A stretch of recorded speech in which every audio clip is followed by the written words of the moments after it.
Today's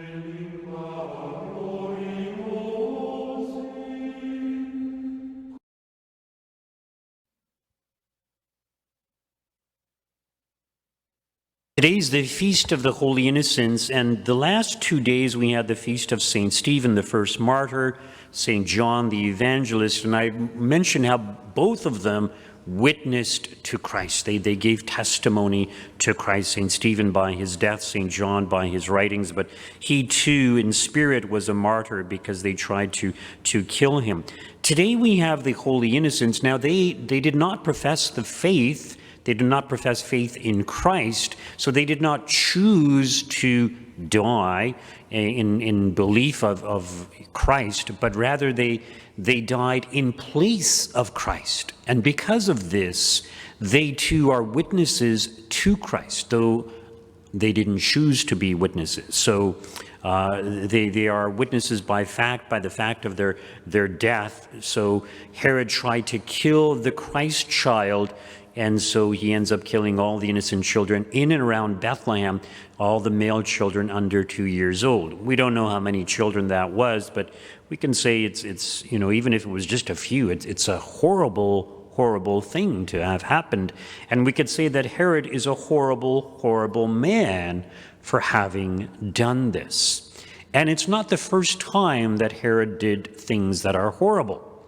So for example, his principal wife, he had more than one wife, but the one that he really loved, he became jealous, and there was someone who kind of conspired to get him to turn against her, and his jealousy got to a state that he actually killed her, as well as the two children they had together, as well as the rest of her family. And he changed his will a number of times, and his principal heir, his son, he also had him killed. So Herod was a very wicked, very terrible man. The other thing is that, here's Herod, and he's worried about this Christ child because all the prophecies say that his kingdom will be an everlasting kingdom, and he fears for his own kingdom. And, here's the Christ child. He's just a mere child. We don't know how old Christ is at this point, but even if he was 2 years old, by the time he grows up and establishes a kingdom, like Herod is probably going to be long dead. In fact, I looked it up just before Mass. How old was Herod? Now recall how I mentioned that we're in the year 2024, soon to be in the year 2024, and it's the year of our Lord, right? I mentioned that historians say we're off a few years. So some say maybe as much as 6 years before, or some say 6 years after. I think the common consensus now is that we're 6 years off. So Christ was really born like 6 BC, and King Herod died 4 BC. In other words, 2 years after the birth of Christ. So in other words, Herod was very close to his death, and Herod was 73 years old when he died. So he was 71 years old. So here's an old man. He's worried about his kingdom. Like, okay, Christ, first of all, wasn't even going to establish a worldly kingdom. Now, maybe Herod didn't know that, but it's kind of like he's going to be long dead by the time this child grows up. But he's clinging to his kingdom, to his rule, to his authority. And he's perverted by all these things. So, yes, we can say that Herod is a wicked man, willing to kill even innocent children. And we can also say that when there's great wickedness, Satan is not very distant. So in other words, Satan and the evil spirits, they spur people on to wickedness. So Herod was a pervert in many other ways. I don't want to go into all of it. But it's clear that he was under the influence of Satan. And Satan wanted the Christ child dead. So Satan must have instigated Herod to do this terrible thing. Now, sure, we could say maybe he would have done it on his own, but I want to bring in the fact that the evil spirits, they tempt us. They want us to do evil. They spur us on to do evil. So Satan was a kind of antichrist. He was opposed to Christ. He was opposed to the kingdom of Christ. And on Formed, I think it's Timothy Gray, he gives a little reflection, daily reflection also on the readings. And, he pointed out that Satan wants the destruction of human beings. And so why is there such a high rate of abortion? Why are so many people committing suicide? Why is maid or medical assistance in dying? Why is that being promoted? Because Satan wants to destroy human beings. And not only does he want to destroy human beings, but he wants to prevent these human beings from making it to heaven.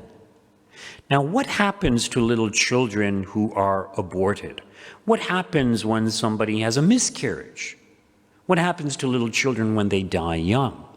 So the church's position is that if the parents had the intention of baptizing the child, let's say they have a miscarriage, or their child is born and there's a crib death or something like that, if the parents were intending to baptize the child, then the grace of baptism would be granted the child because of the unforeseen death. Kind of like somebody who's planning to become a Catholic, they're going through RCIA, but they die in an accident before they're actually received into the church or baptized. Well, God would grant them the grace because they're planning to do it. So in this case, the parents are planning to do it. But for parents who either abort their children or are not intending to baptize their child and their child dies, we don't really know what happens. And we can't just say, oh, well, they go to heaven because they're innocent. They need the grace of Christ. The grace of Christ must somehow be applied to them. So there's speculation as to what might happen to them, and there's a number of possibilities, and we just don't know. So one possibility is that God will raise the intellect of the child and allow the child to choose for itself. So some may choose heaven, some may choose to obey God, some may choose, like the evil spirits, to rebel against God. Who knows? The other possibility is that these children do not make it to heaven, but they stay in the place of limbo, but they enjoy a natural state of blissfulness without actually seeing God in heaven. So kind of like what Adam and Eve had before the fall. If they had remained united to God, they would have lived in blissfulness, contemplating God, contemplating the goodness of God. So they would have lived a happy life, but not the beatific vision. So these are possibilities. So we can just speculate about these things, but it's a good reminder to us that we need to try to save children. If we just assume, oh, these aborted children, they all go to heaven, well, then it wouldn't be such a big concern. But you see, the whole point is Satan wants to prevent human beings from making it to heaven. He doesn't just want to destroy us because we're in the image of God. He does want to do that. But he also wants to prevent us from making it to heaven because, as it points out in the book of Revelation, when the number of the elect is fulfilled, only then will Christ return in glory. So Satan and the evil spirits know that there's a certain number. When that number is attained, Christ will return in glory. In other words, their time, their freedom is ended, and they will be cast into hell for good. In other words, right now they roam free around the world, tempting us and seducing people and getting them to commit horrible crimes. So they want to prevent the number of the elect from attaining its fullness. And how do you do that? Well, promote war, promote abortion, promote contraception. Don't have large families. How does Satan do this? Through the media. People in the olden days, people would have 8, 10 children, 14 children. Now it's like they have 1 child or 3 children. It's very rare to see large families. People have been brainwashed. It's an attack on the family. It's an attack on children. In some countries, it's like you hardly ever see a child walking on the street. Everybody has pets, but hardly anybody has children. So promote contraception, promote this idea that children are just a burden and they're not going to make you happy. And if you happen to get pregnant, well, have an abortion.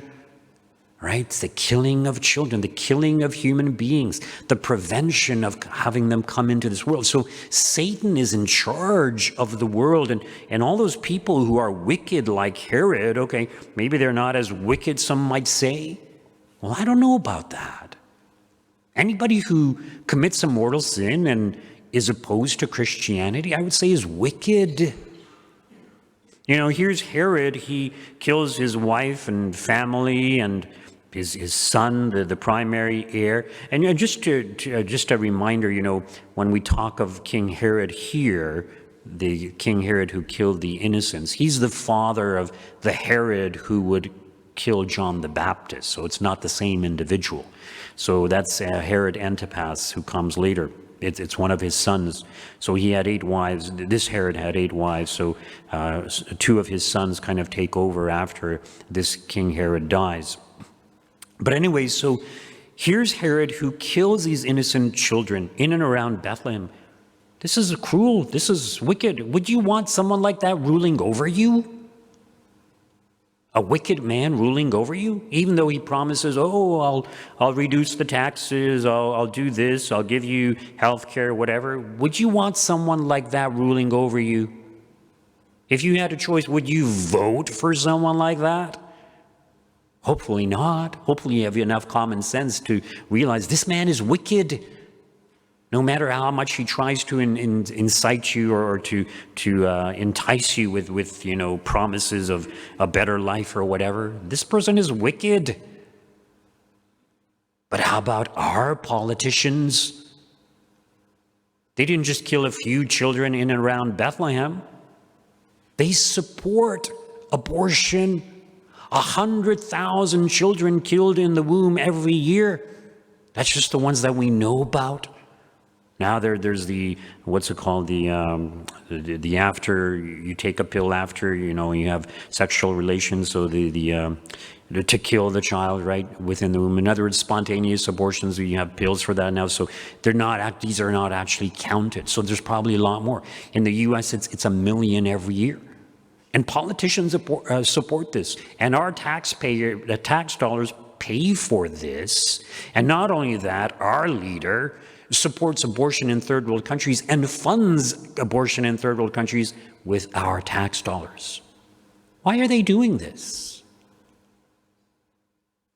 It's not just because it's a woman's right. And it's not a woman's right to kill a child.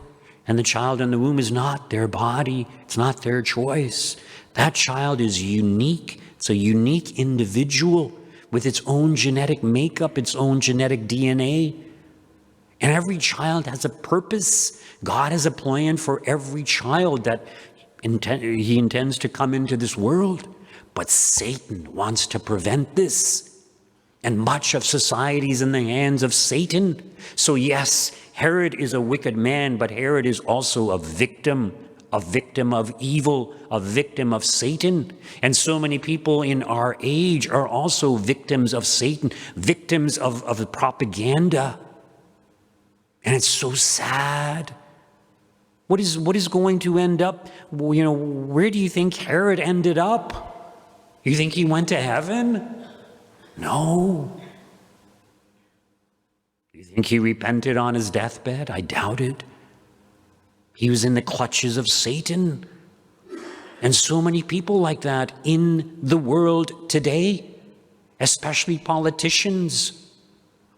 You know, some people say, oh, well, okay, if they're both supporting, you know, if it's time to vote and, you know, both candidates or however many candidates, they're all supporting abortion, well, we got to vote for the lesser of two evils. Okay, that might sometimes apply. But the problem is, as Catholics, as Christians, we need to be united, and we need to realize if a politician does not support the sanctity of human life from the very first moment of conception until natural death, they don't care about you. They're not going to be good rulers because they themselves are ruled by Satan and the evil spirits. And this ought to be clearly evident to everyone. But it's just we like to put on blinders and pretend, oh no, they're really good people. They're just mistaken about things. No, this is evil. This is evil. And we need to acknowledge that this is evil. So let us do what we can to promote life, the sanctity of human life, from the very first moment of conception until natural death. Christ came to conquer death. Christ came to conquer evil. Christ came to open the gates of heaven for us so that all of us could make it to heaven, so that no one would have to end up in hell for all eternity.